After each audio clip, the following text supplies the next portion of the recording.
At Leadership, we're inspired by the kindness and leadership that we've seen from small businesses across the nation, particularly during this time of uncertainty. It's really encouraging to see the community supporting one another. Today, I'm with one of those business owners. Welcome, Chef Chris Prosperi. Thank you for taking the time to chat with me today. Hey, thank you for having me. I wanted to, I heard about you, about the good that you're doing at Metro B from one of your business donors. They were raving about it, mostly because they felt so good about being able to give back to their community and to have real impact. I guess doing good kind of creates a natural word of mouth.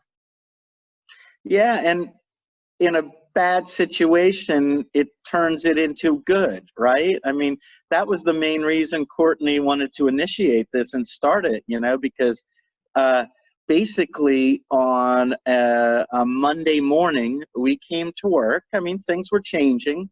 Things were going to be different. She had already changed our dining room and redesigned the seating to have 6 feet around because the CDC had already said that.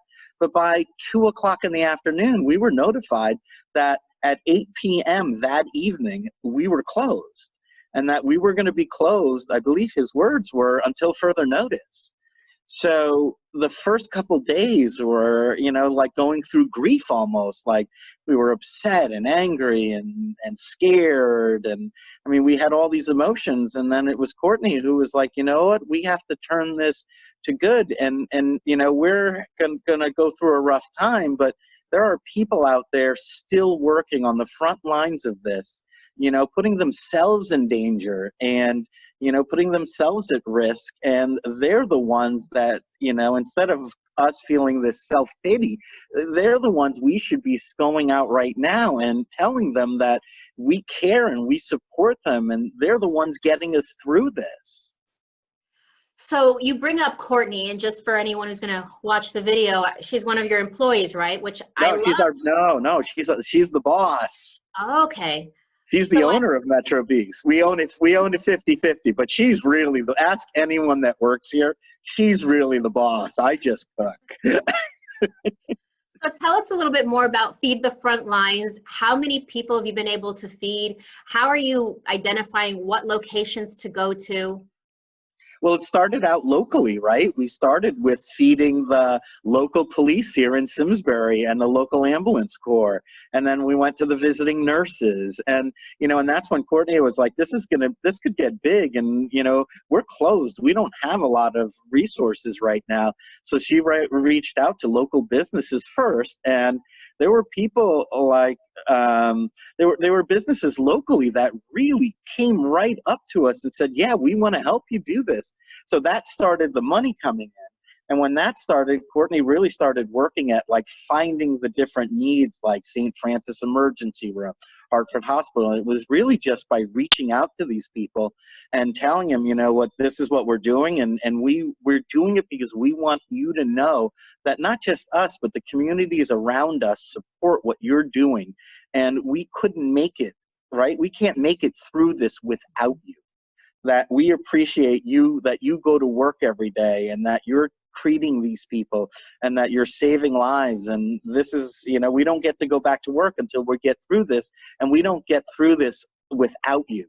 And we're going to feed you every day and just tell you that we're here for you because we don't want you to walk off the job. We want you to be there for us. And the littlest thing we can do is, bring you lunch or dinner. That's what we're doing. So yeah, it's word of mouth and reaching out to the different hospitals and even nursing homes.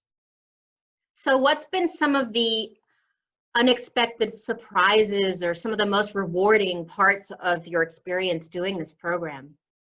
I think it's companies like we were just talking before, like Mr. Prell's business, where, they were like, wow, we want to help you. We want to reach out and, and do this. His company is Ameriprise here in Simsbury. And he's like, we want to be part of this. And, because we knew we would get a little bit support here and there. We just didn't know how much, we were going to get. And the outpouring is amazing. That was the number one thing. And then the other thing was that the nurses and the doctors, the people on the front lines, even the people like clean the rooms and stuff, they are so like amazed that we're doing this. You know, they're like, I can't believe you're doing this. And like, of course we're going to do this. Like I said before, you're the people getting us through this. How could we not tell you we appreciate you? I mean, I can give you an example on the front of the restaurant here. And this is at night. Now, you got to remember, at Simsbury, after it gets dark at 8 o'clock, there's nobody on the road except for our first responders or people working in the healthcare, right? Because everything's closed at 8 o'clock. So really, the only people that can see what we've done on the front of our building. So we took our Christmas lights, and on the front of the building, Courtney had spelled out "Love over fear" on the front, across the front porch. And we did that with the first responders in mind, because they're the only ones on the road at night, right? Our policemen, our volunteer firemen, our ambulance corps, and doctors and nurses going to and from work. So we wanted to not just feed them, but we wanted to show them with the message that we care and that we want to, you know, all get through this together. It's great to see how much innovation, right, is happening just in the moment. You see opportunities. Yeah, and I'd like to say we're not the only ones doing this, you know? I mean, I know my friend at Bear's Barbecue, they're doing this every day as well. So it's not just me. All the restaurants are kicking in and bringing food. So, I mean, we're feeding Hartford Hospital one day, Bear's Smokehouse feeds them another day, and it's, again, not just us. All these other restaurants are giving, you know, and it's amazing to see the outreach. Well, I imagine just knowing that their community's thinking about them, right, as they eat those meals and realize that they're being thought of. Yeah, and give them hope to keep going forward, right? Because like I said, without them, we don't get through this. Without them, we don't get to reopen, right? Everyone has to be healthy again, and without our first responders, that doesn't happen.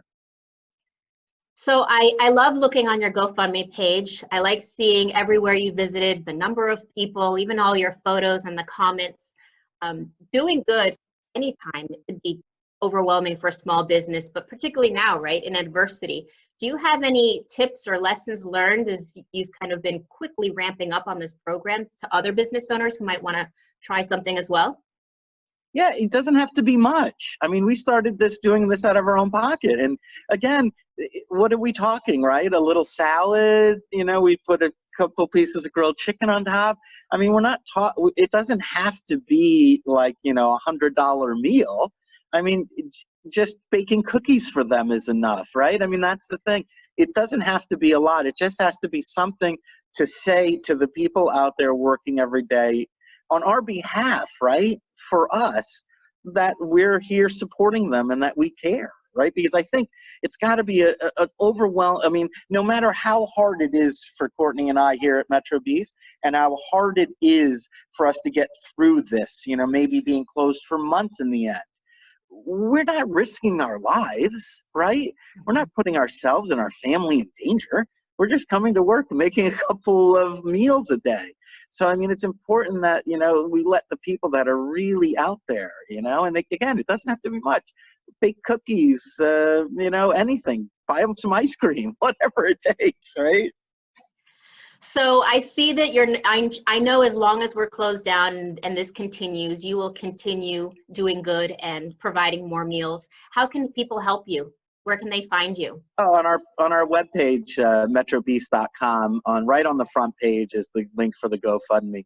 And we're telling people it doesn't matter what you give, even if it's a few dollars. Every little bit helps. And also, you know, there's a spot there where you can email Courtney, and you can, if you have, and we're getting a lot of suggestions there because we're doing this every day. So we're feeding 50 to 150 people every single day.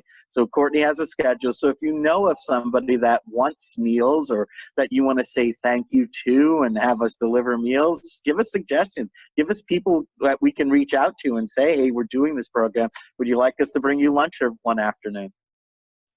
Well, Chris, thank you so much for taking the time to meet with us today. It is truly inspiring what you and Courtney are doing and how you continue planting seeds of kindness in the community. So I look forward to continuing to track your great progress.